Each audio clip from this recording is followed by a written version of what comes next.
Amém. Jeremias capítulo 4, versículo 1 diz assim: Se voltares, ó Israel, diz o Senhor, volta para mim. Se voltares, ó Israel, diz o Senhor, volta para mim. Se removeres as tuas abominações de diante de mim, não mais andarás vagueando. Se jurares pela vida do Senhor, em verdade, em juízo e em justiça, então nele serão benditas as nações e nele se glorificarão. Porque assim diz o Senhor aos homens de Judá e Jerusalém: Lavai para vós outros campo novo, e não semeeis entre espinhos.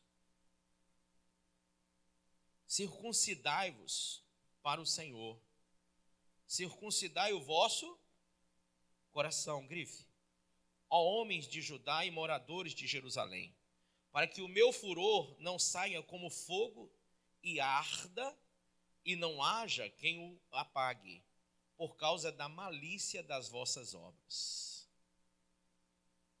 Anunciai em Judá, fazei ouvir em Jerusalém, e dizei: tocai a trombeta na terra, gritai em alta voz, dizendo: ajuntai-vos e entremos nas cidades fortificadas. Arvorai a bandeira rumo a Sião, fugi e não vos detenhais, porque eu faço vir do norte um mal, uma grande destruição. Já um leão subiu da sua ramada, um destruidor das nações. Ele já partiu, já deixou o seu lugar para fazer da tua terra uma desolação, a fim de que as tuas cidades sejam destruídas e ninguém as habite. Cingi-vos, pois, de silício. Lamentai e uivai, porque a ira ardente do Senhor não se desviou de nós. Sucederá naquele dia, diz o Senhor, que o rei e os príncipes perderão a coragem, os sacerdotes ficarão pasmados e os profetas estupefados. Então disse eu: Senhor Deus, verdadeiramente enganaste a este povo e a Jerusalém, dizendo: tereis paz, e eis que a espada lhe penetra até a alma? Naquele tempo se dirá a este povo e a Jerusalém: vento abrasador dos altos desnudos do ermo assopra diretamente a filha do meu povo, não para padejar, nem para limpar. Vento mais forte do que este virá ainda de minha parte, e então também eu pronunciarei a sentença contra eles. Eis aí que sobe o destruidor como nuvens, os seus carros como tempestades, e os seus cavalos são mais ligeiros do que as águias. Ai de nós, estamos arruinados. Lava o que, pessoal? O teu coração da malícia. Lava, grife isso, o teu coração da malícia, ó Jerusalém, para que seja salva. Até quando hospedarás contigo os teus maus pensamentos? Até aí, diga: Pai, me ensina a tua palavra em o nome e para a glória do Senhor Jesus. Amém. Pode sentar. Então, o profeta Jeremias, ele é levantado nesse ministério de avivamento. Um ministério de avivamento. Por quê? Se você fizer uma leitura sobre a vida de Jeremias, ele é conhecido por alguns como o profeta chorão, porque ele lamenta, ele chora a situação espiritual de Israel. E o propósito de Deus com Jeremias é levar o povo de Israel, trazer o povo de Israel de volta para Deus.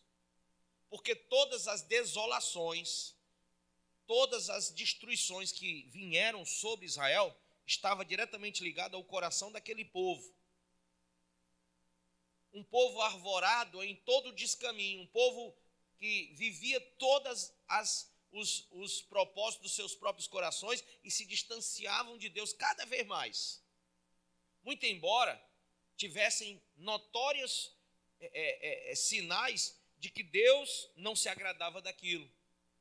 Pela própria situação que eles viviam, pelos cárceres, pelas desolações das suas cidades, pelas percas que eles tinham, tanto no lado financeiro, como também as diversas dominações de impérios sobre o povo, um povo que tinha uma promessa, um povo que tinha uma lei, um povo que tinha os estatutos de Deus.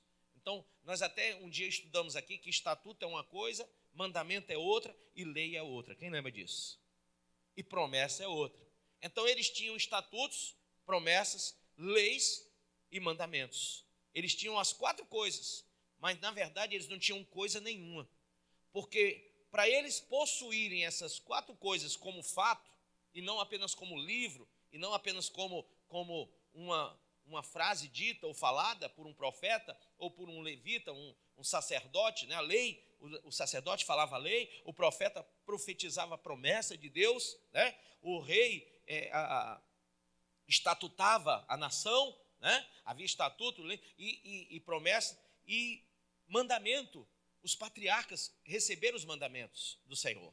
Abraão recebeu o mandamento de Deus, né?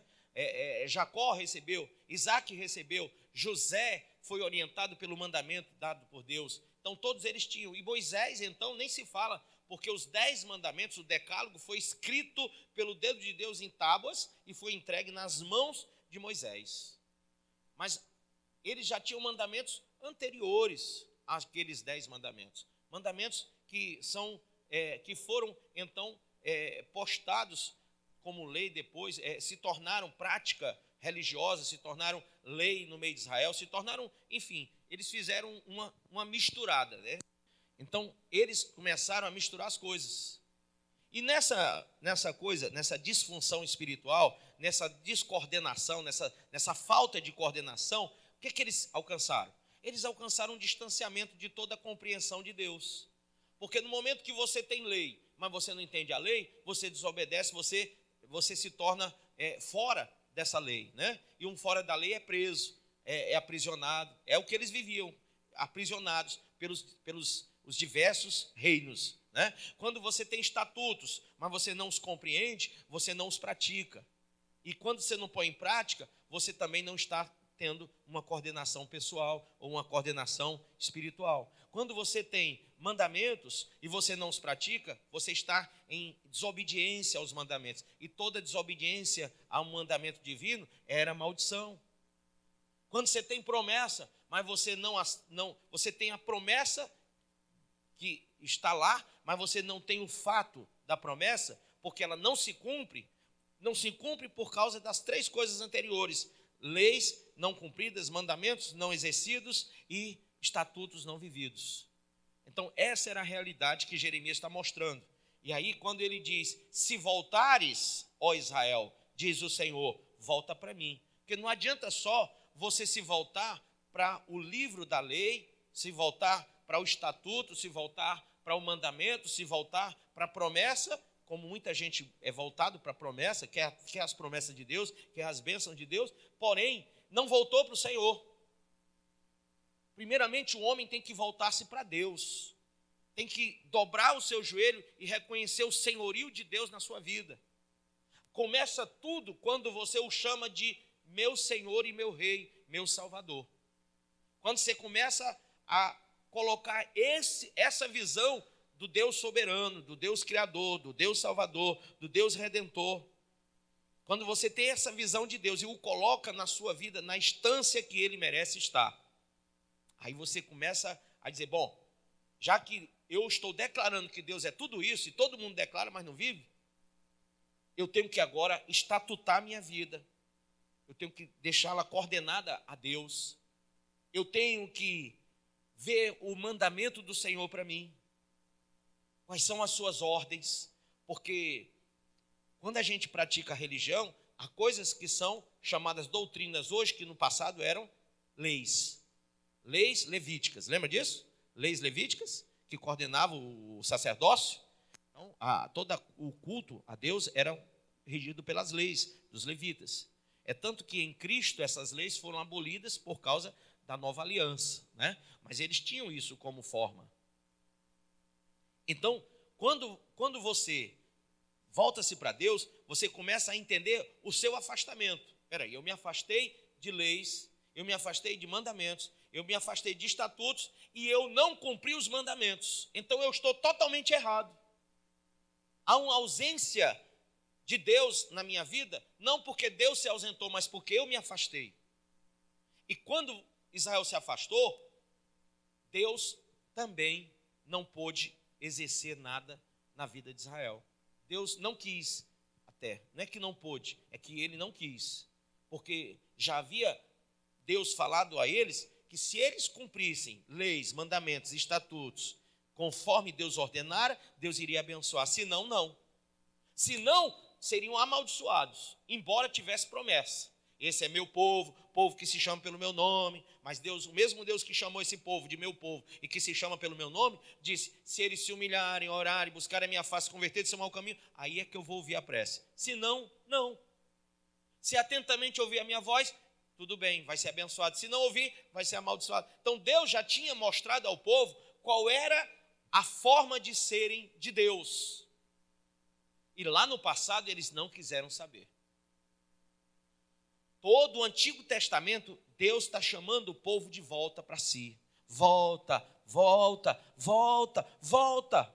E o povo ficava indo e voltando, indo e voltando. Ia e voltava, ia e voltava. Conforme o andar da carruagem. Era como? Estava lá no Egito, chibata no meio do mundo, apanhando chicotada nas costas, sofrendo, comendo o pão que o diabo amassou. Oh, Deus, Deus de Abraão, Deus de Isaac, Deus de... Aí começava, clamor. Aí Deus ouve o clamor desse povo, pega Moisés, tira esse povo do Egito, leva para uma terra que manda leite e mel. Quando eles chegam lá, o que é que eles fazem? Eles simplesmente se afastam de Deus de novo. Na verdade, antes mesmo de chegar nessa terra, no meio do deserto, eles também se afastaram de Deus. O deserto tem um significado próprio. As regiões desérticas, elas tiveram que ser vividas por Israel, porque no meio dessas regiões, o clima nessa região era muito propício à humilhação do povo. O povo tinha que se humilhar para que Deus pudesse abençoá-los lá, porque não tinha nada lá para manter uma nação. Eles ficaram no meio do nada. E só Deus pega alguém e põe no meio do nada e diz, agora que você está no meio do nada, agora que você nada tem, que você nada é e que você nada pode fazer, eu posso fazer todas as coisas naquele que me fortalece. Eu posso todas as coisas naquele que me fortalece. Jesus disse, sem mim nada podeis fazer. E as palavras de Deus começam a ter sentido no meio do nada. Agindo eu, quem impedirá? Então todos são palavras de fé que reverberavam no ouvido do povo no meio da situação desértica. Eles estivessem lá no meio do Líbano, né? Tivesse ali com árvores frondosas, frutíferas e um campo verdejante, eles nem iam ligar para Deus. Eles não iam ligar porque eles tinham tudo o que eles precisavam. Mas na precisão, todos os dias eles tinham que se humilhar e dizer, Deus, manda o maná, que nós estamos com fome. Aí descia o maná. Eles comiam. Aí no outro dia, não tinha nada mais. Porque o maná era diário. E aí eles tinham que clamar de novo. Irmãos, 40 anos. Presta minha atenção nisso. Por que Deus pegou e fez eles ficarem nessa dependência 40 anos? 40 anos de igreja no deserto. 40 anos de dependência. 40 anos em que eles tinham que clamar para comer, para terem as coisas.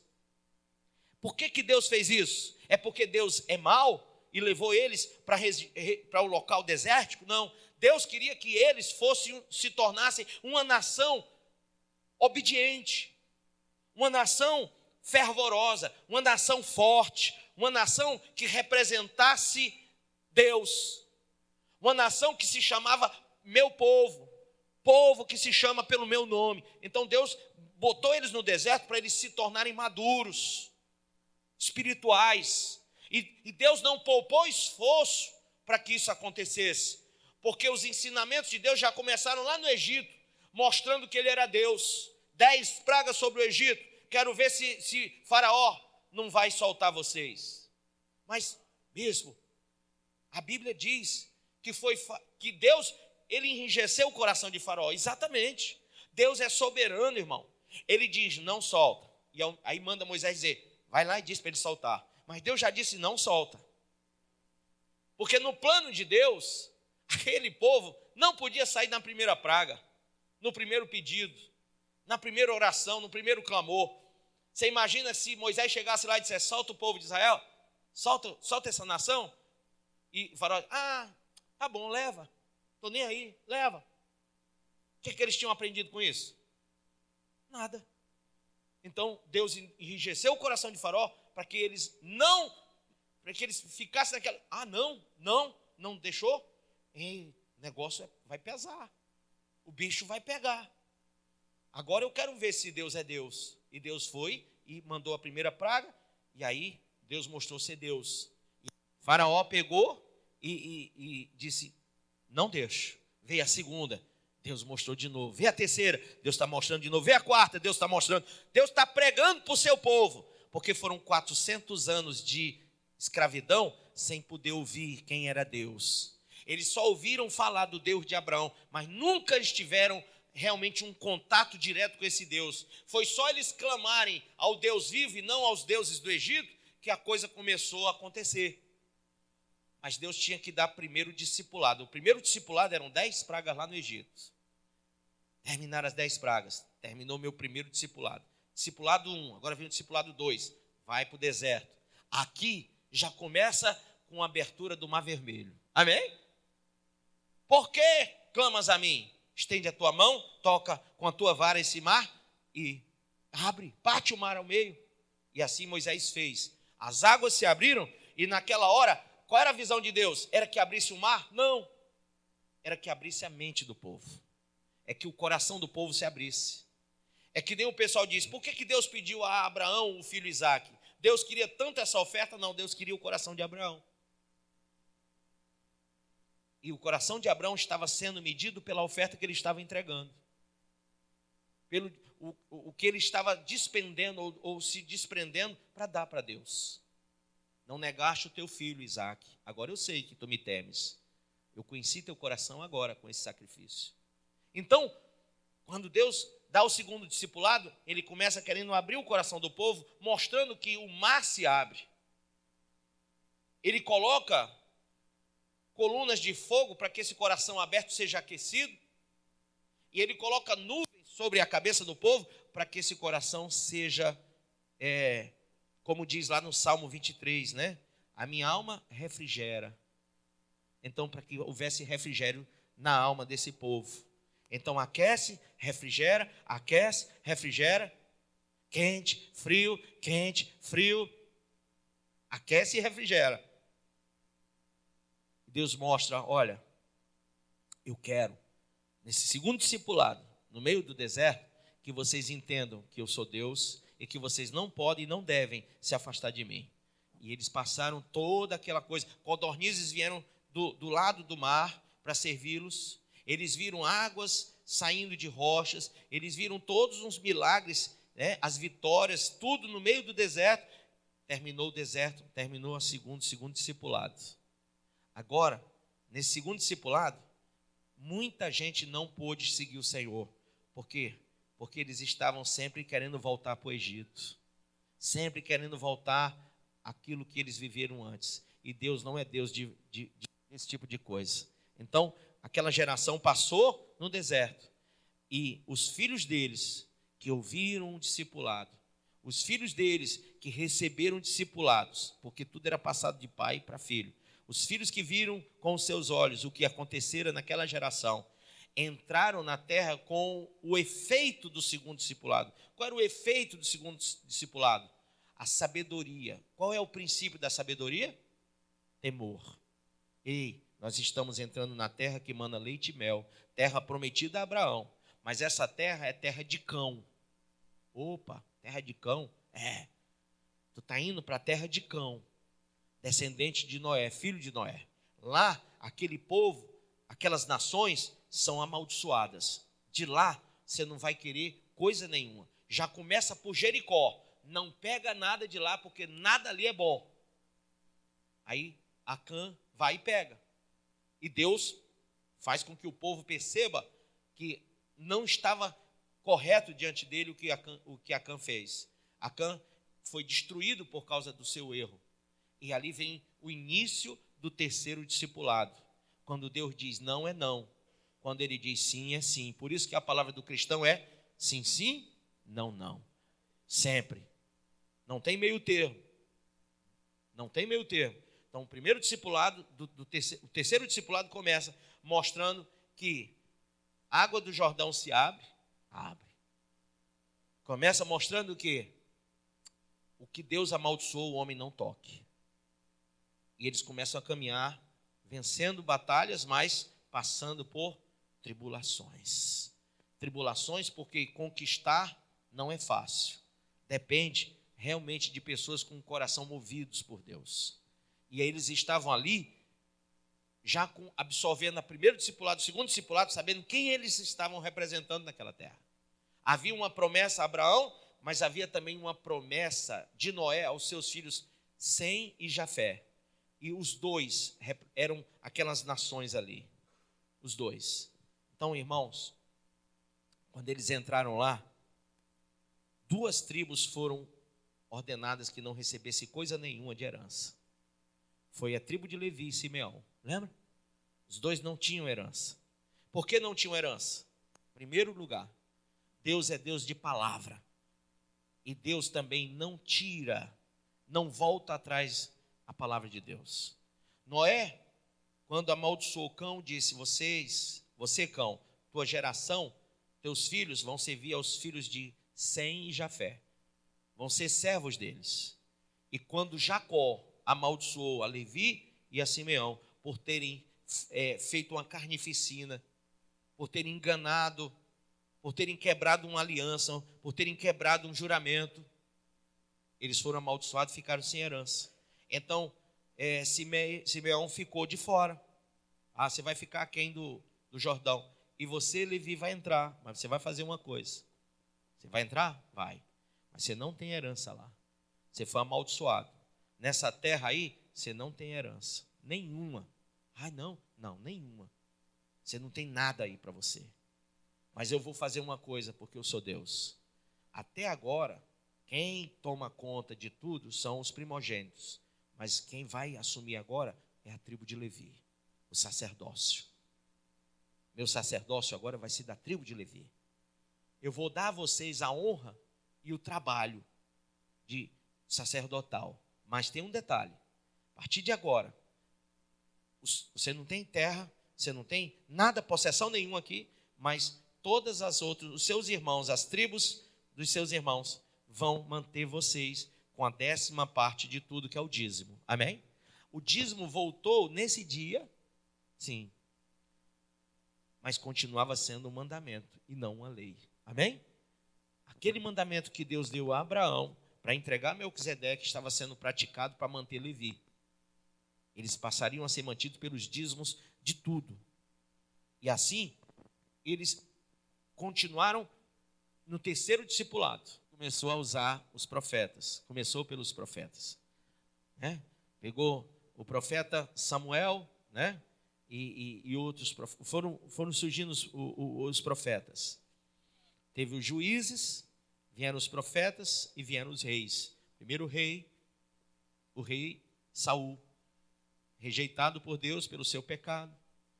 Depois veio o rei Davi, um homem segundo o coração de Deus, que cometeu pecados, mas era segundo o coração de Deus.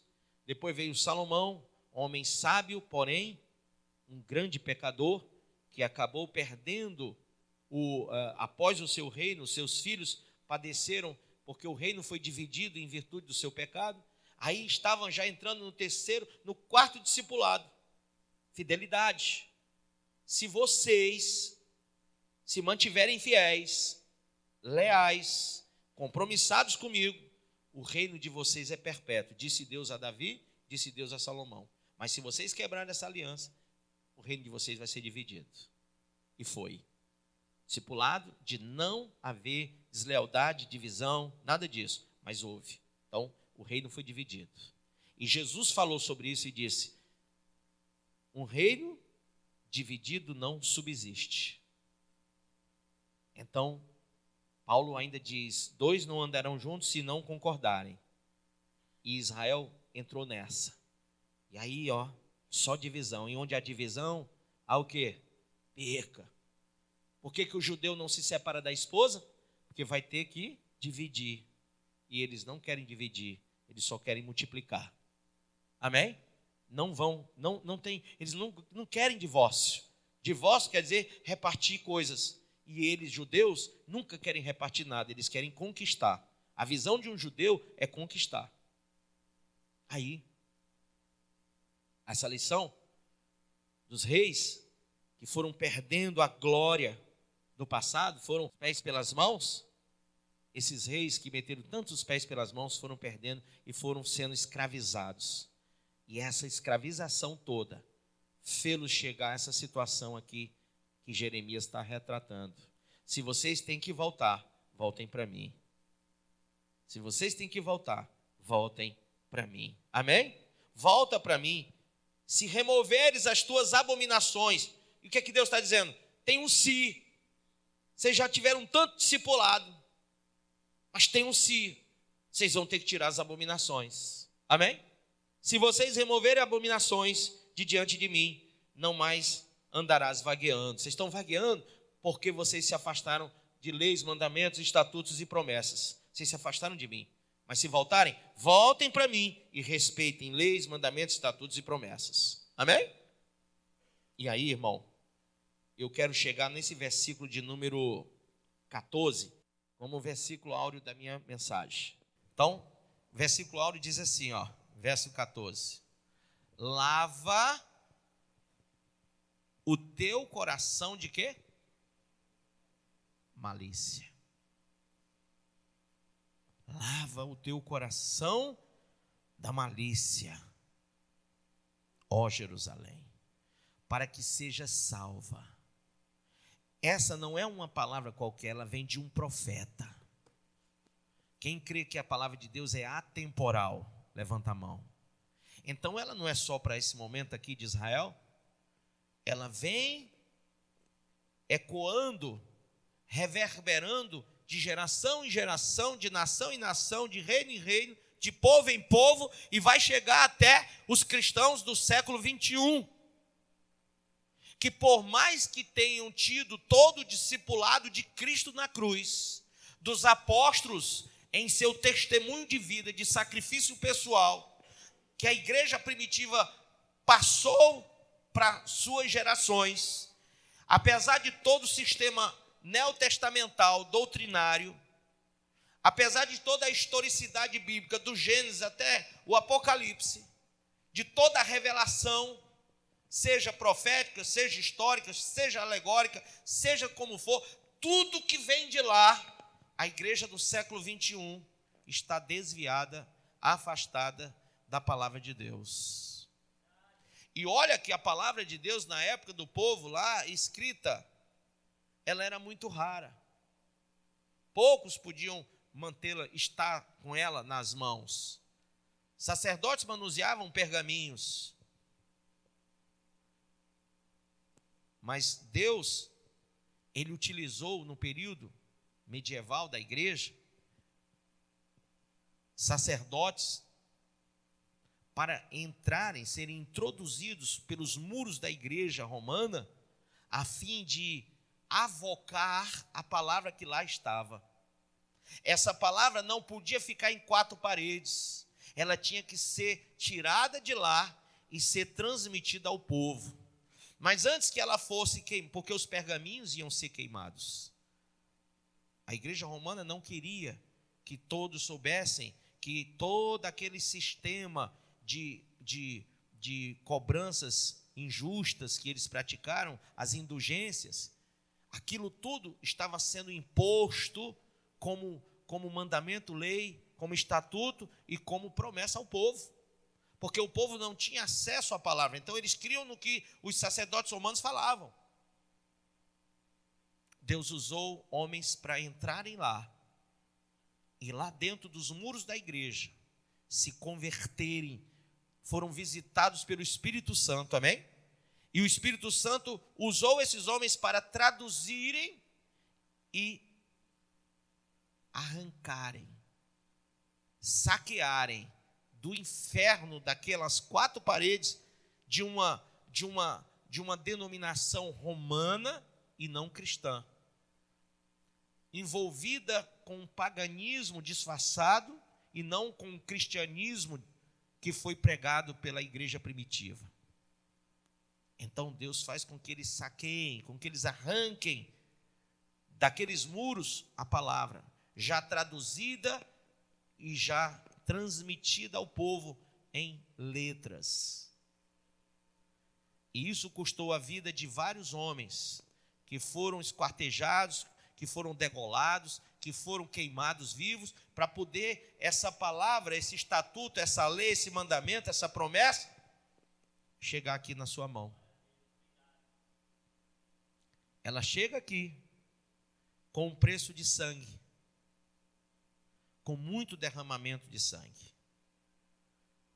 Essa palavra que é todos os dias aviltada novamente, porque os homens não se achegaram ao Deus dessa palavra.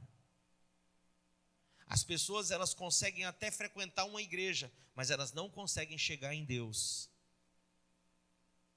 E por isso o coração delas é um coração turbulento, inconstante. Muitas vezes podemos usar a palavra incoerente, porque não há coerência em você declarar uma coisa e depois desfazer o que declarou. Senhor, a minha vida é tua, usa-me. Depois, Senhor, a vida não é mais tua, é minha, sou eu que vou usar. Senhor, seja feita a tua vontade, assim na terra como no céu. Senhor, não, a tua não, a minha, aqui na terra. A tua aí no céu, mas aqui na terra é a minha. Então, essa igreja bipolar, que ora é espiritual e ora é carnal, que ora é fiel e ora é infiel, que ora está na luz e ora está nas trevas, é a igreja do século 21.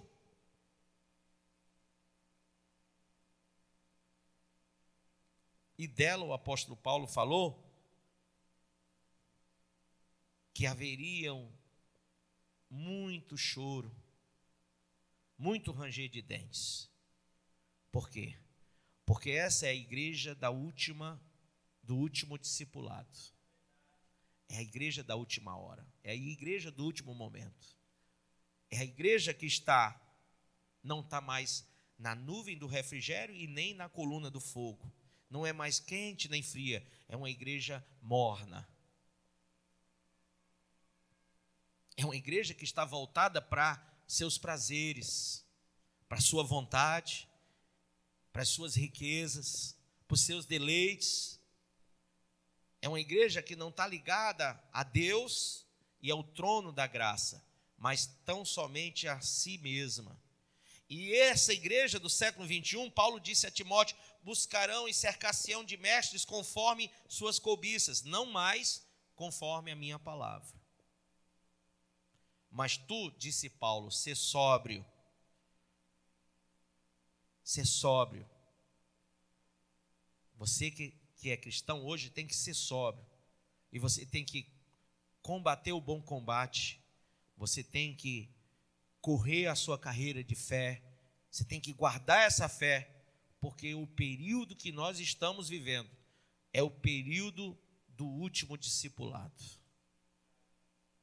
E eu falo último discipulado da igreja, que tem a permissão, que tem a graça de ter ouvido falar do primeiro, do segundo, do terceiro, do quarto, do quinto e do sexto, que é esse agora. Bispo, então acabou ou acabam os discipulados agora? Não.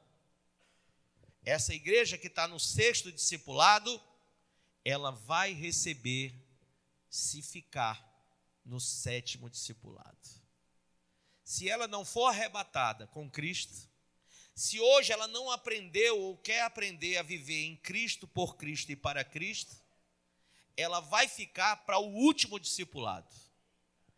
E esse último discipulado, ela vai se unir em sofrimento e em dor com muitos que estão na mesma situação, inclusive Israel, que só vai reconhecer o Senhor nessa última hora e nesse último discipulado.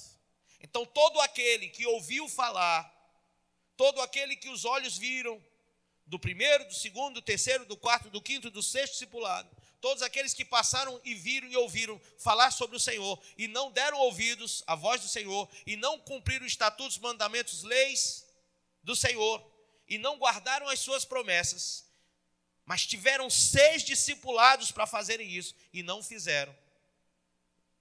Esses é que vão ficar para o último discipulado. São 7 anos em que o mundo vai ver o anticristo. Essa é a primeira parte do discipulado. E nessa primeira parte do discipulado, eu estava vendo ontem na TV, ontem de noite, de madrugada, que eu cheguei 3 horas, né? E eu liguei a TV e fui ver, tinha um canal mostrando sobre a tecnologia, como está avançada, e eu comecei a ver aquilo, porque isso muito me interessa, não pela tecnologia, mas por saber que faz parte do último discipulado. E eles estavam mostrando drones que conseguem atingir, esses drones agora usam armas de precisão, esses drones conseguem atingir até uma formiga na areia. Eles têm uma capacidade tremenda, são guiados por satélites, inclusive. Então, é impossível correr do anticristo. Aí comecei a ver que nossa carteira hoje, de identidade, CPF, tudo vai ser trocado por uma identidade, a princípio, celular. Vai constar, alguns até já têm no celular seus documentos, seja de habilitação, identidade ou CPF. Posteriormente, que o celular pode ser roubado. Então, para que você não seja roubado e não se torne uma pessoa que, eu perdi, né? Eu perdi minha identidade, meu CPF, eu estou sem documento. Então, eles vão não sugestionar, eles vão legalizar que a obrigatoriedade de que você seja realmente, carregue no seu corpo, em um chip, é mais próximo do nosso entendimento hoje, esse chip mesmo, que feito em nanotecnologias, ele é minúsculo, muito pequeno, e ele tem a capacidade de dar milhares de informações de uma mesma pessoa. Então, estava vendo tudo isso e percebendo que o início de tudo, do 7º discipulado, vai ser a expansão de uma forma absurda da tecnologia. Isso já começou, já está em disparada, mas vai ser muito mais forte do que você imagina. As pessoas hoje estão afastadas, isso é uma jogada de Satanás muito, muito forte. As pessoas estão afastadas dos templos, porque elas conseguem assistir a palavra pelo celular. Então elas estão sendo dissociadas do local de culto a Deus, de celebração de culto a Deus. Elas já estão sendo dissociadas do lugar de adoração. Essa é uma armadilha. Bispo, por que o senhor então não para de transmitir essa palavra, já que o senhor não quer que o povo se afaste? É que eu não posso impedir que venha o 7º discipulado. E a Bíblia deu uma ordem a mim que eu pregue a todo mundo o evangelho. De forma que, apesar de ser um canal de dissociação, de afastamento da igreja atual, também é um lugar de pregação para aqueles que nunca ouviram a palavra de Deus ou que precisam ouvi-la de alguma forma. Cabe ao povo de hoje ser prudente. Mateus 25 fala da mulher prudente, das virgens prudentes. Elas têm que ser prudentes ao ponto de perceberem os sinais do tempo. Como os magos viram os sinais do tempo e chegaram até Cristo, você vai ter que ver os sinais dos tempos. E que eles são sinais finais, para que você hoje tenha a prudência de chegar até Cristo. O sétimo período, ou o sétimo discipulado, iniciar-se-á com o advento de toda essa tecnologia e essa dimensão política globalizada, onde um líder mundial será eleito. Isso não está difícil de acontecer. Não está. Com toda a classe política totalmente empolvorosa, alguém vai assumir para botar a casa em ordem. Então, iniciar-se-á esse período de discipulado daqueles que ficaram. E aí, nós temos o entendimento sobre 3 anos de paz, 3 anos e meio, e 3 anos e meio de tribulações horrorosas. Depois, quem restar desse período, quem restar aí, não é muita gente, vai ter um milênio em Cristo. Que também eu digo a vocês, se aqueles que ficarem conseguirem chegar lá, porque durante 7 anos o anticristo vai fazer de tudo para matar todos aqueles que podem e querem não negar a Deus. Aqueles que não vão receber a marca vão ser mortos, perseguidos e mortos. Você imagina num mundo como hoje, que eu já não consigo. Para onde você vai, o pessoal diz para você assim: você vai comprar na Americana, eles dizem CPF. Você vai num posto de gasolina, você tem o DOTS. E hoje, toda vez que você compra, você está atualizando a sua posição no mundo todo. O seu celular tem um localizador, além do chip, que já é localização, já dá localização. Ele tem um sistema de localização que, se você deixar ligado, seu familiar sabe onde você está. Não é assim? É um GPS, né? Mostra tudo, mostra para onde é que você vai e também mostra onde é que você está. Então, você hoje está sendo visto, até mesmo quando o seu celular está desligado. Eu estava vendo uma entrevista sobre o celular, que ele desligado tem tanto áudio como vídeo. Incrível, né? Alguém está vendo o que eu estou falando? Estou nem aí. Alguém está vendo o que eu estou falando com ele desligado. Outras empresas ligadas ao anticristo, eu sei que elas estão, você está com esse aparelho desligado, mas ele está gravando e transmitindo onde você está e o que você está fazendo. A sua TV de LED, começou com plasma, agora é LED. TV com toda uma tecnologia nova, agora tem a TV de LED, que você liga ela e desliga com sua voz. Ela tem sensor de voz. Que incrível isso, né? Mas isso aí já está no mercado lá no Japão e outros países há muito tempo. Só aqui que está chegando agora. E essa TV, ela também mostra onde você está e o que você está fazendo. Tá? Então, quando você está no seu quarto, a TV está desligada e você diz que o mundo não está lhe vendo, está lhe vendo sim. Sua TV está mostrando tudo. Seu celular está mostrando tudo. E você está sendo visto por tudo, está sendo registrado toda a sua vida ali. Você não só é encontrado, mas você é visto e ouvido. Imagine quando o anticristo vier, com toda a expansão tecnológica que já está posta, com tudo o que já está sendo mostrado, com tudo que está avançando em franca expansão. Imagine quando ele vier, como o negócio vai ficar mais robusto ainda, para que ninguém consiga fugir da vista dele, dos projetos e planos satânicos que ele tem.